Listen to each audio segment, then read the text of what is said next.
ඔයලා මේ බය වෙලා වගේ.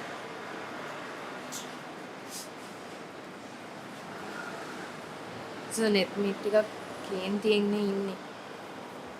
ඉතින් කේන්ති කියතින් අපිට මොකද? නෑ ඊට පස්සේ මට මොනාරි කියයි නේ සර්. හතරලේ. වත් මේ ෆැක්ටරි එකේ සුපර්වයිසර් කෙනෙක්. ඔය දෙන්නම එකම පෝස්ට් එකේ ඉන්නේ. ඔයාලට බය වෙන දෙයක් නැහැ. ඒ වුණාට සර් යා සීනියර්. හරි. දැන් මට කියන්න ඔයා ඩීපී එක කරන වැඩේ බැලුවද? නෑ සර්. ඒකෙන් ළමයෝ. මං කියන කිසි දෙයක් කරන්නේ නැහැ නේ.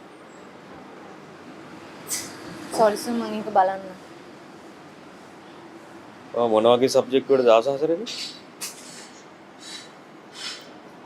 ඉස්කෝලේ යන කාලේ නම් සර් මේ tourism and hospitality degree එකක් කරන්න ආසාවෙන් හිටියා.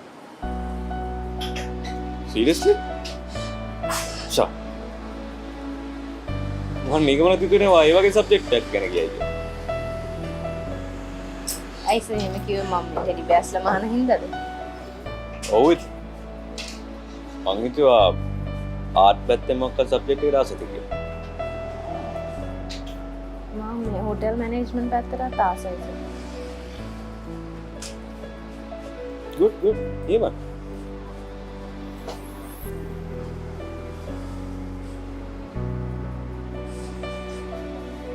අයි සර්. මොකුත් නෑ මේ මාත් බලන්නම් කොහෙද කරන්න පුළුවන් තැනක් කියලා හොත්. අනේ ඕන් මෑසේවට ගොඩක් වියදම් යයි. මං කිව්වනේ බලා ගන්නම් කියලා.